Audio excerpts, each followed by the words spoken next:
What's going on? Welcome to Beholden to the Riff, the heaviest bass channel on YouTube. Today, we are diving into one of the most essential weapons in your arsenal, arpeggios. By the end of this lesson, you'll not only know the difference between major and minor arpeggios, but you'll be able to navigate them freely across your fretboard. Okay, so we are going to start off with a C major arpeggio. We're going to play it right here.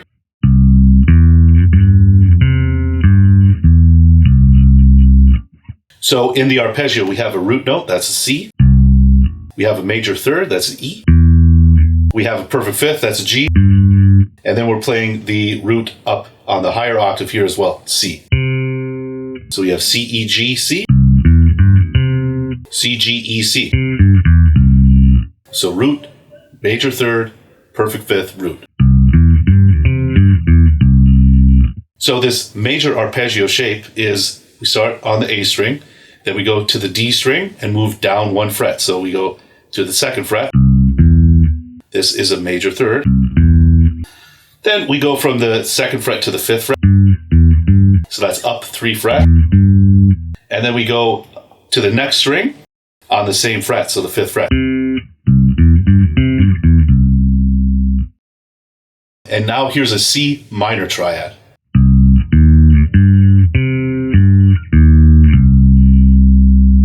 So a minor triad sounds way different, but we only change one note. We change the third. So we change it from a major third to a minor third. Sounds like this. So now we have the notes C is our root note still. A minor third, which is E flat. Then we have the perfect fifth, which is G, and another C. And notice how we just changed that one note and it totally changes the sound, totally changes the feel. And to play these arpeggios, we're going to play with our second finger on the root note, first finger on that third, then we have our third finger on the fifth, fourth finger on the high root. So 2, 1, 3, 4. And for now, we're going to use the same on the minor. So now let's take these shapes, the major shape and the minor shape, and we're going to move it across the fretboard, across the neck. So let's start with that major arpeggio. We're going to play it in the same spot, just to review. And now we're going to find the same note on the low string. So this is a C, and a C we have on the 8th fret of the low string. So now when we play the C in the 8th fret position, we're going to use the same fingers, second, first, third, fourth. And in that same shape, everything just transfers up. So we have 8th fret, 7th fret, 10th fret, 10th fret. And so we're playing the same exact notes. We're just playing them on a different location on the neck. They're going to sound slightly different, but it's the same pitch. They're sounding different because of the thickness of the strings, and it's just going to have a different character, a different timbre to it, okay? So when we play it up here, it sounds a little brighter, a little maybe thinner. And when we play it down here, it's going to sound a little fuller. Thicker strings, that kind of thing. Okay? Now we're going to do the same thing with the minor arpeggio. So we're going to start in the same place, the C on the 8th fret. And then instead of playing the major third, we're going to flatten it to the minor third. And then from there, it's the same 10th fret, 10th fret. So once again, it's the same notes. We're just located on a different spot on the neck. Now we can do the same thing on the D string. If we find a C, that's going to be the 10th fret here. We apply the same pattern, but we run out of strings, so we can't complete the arpeggio, but we do get the root, the third, and the fifth. Same with the minor. And we end on this root note. Okay? One way you can practice them is to find the root note and to just go string by string. So if we find a C, we go start with the root note, play the arpeggio. Next string. Next string. Okay? Then we can do the same thing but backwards. So we start on the high root and then descend backwards. So we start with our fourth finger on a C, that's going to be right here, and descend down.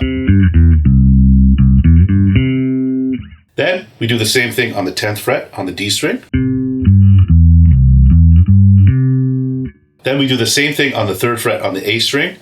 We're going to play the open string. Let's go to C, G, E, G, C. You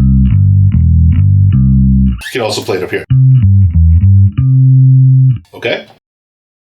Now let's try it with C minor. Starting in the same place, we're just flattening a 3rd. Next string. Next string. Then we're going to descend. So we start on the 5th fret. Then we go 10th fret, D string. Then we got to play it up here. We go 15th fret.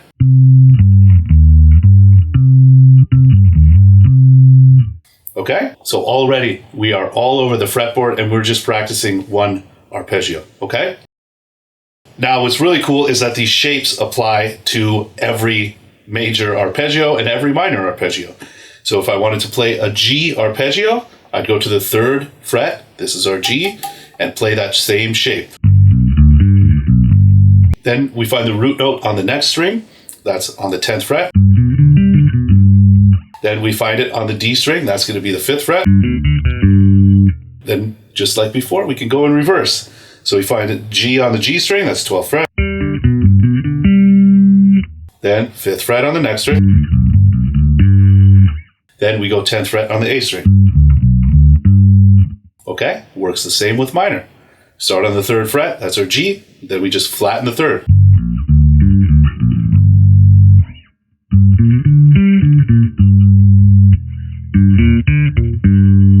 Now we're going to descend, so it starts, G is on the 12th fret, 5th fret, 10th fret. Okay? So we learned two shapes. We've learned the major arpeggio and the minor arpeggio. We've learned the difference between the two. A major arpeggio is made of 3 notes, the root note, the major 3rd, and the perfect 5th. The minor arpeggio is made of the root note, the minor 3rd, and the perfect 5th. And the difference is, if we start with a major arpeggio, is we take that 3rd and we flatten it a half step, which is a fret. Okay, so we flatten it from the major 3rd to the minor 3rd. Okay, and that's it. And to start practicing these shapes, just select a root note. We played the C and we played the G. And we just practice all the major arpeggios in G, and we practice all the minor arpeggios in G. So to practice these, just randomly select notes and go string by string, find that root note, and then apply the shape, and you'll be a beast at arpeggios before you know it. And if you dug this lesson and want to take these ideas and concepts further, check out the Roadmap to Riffian online bass course. Link is in the description. We'll see you there.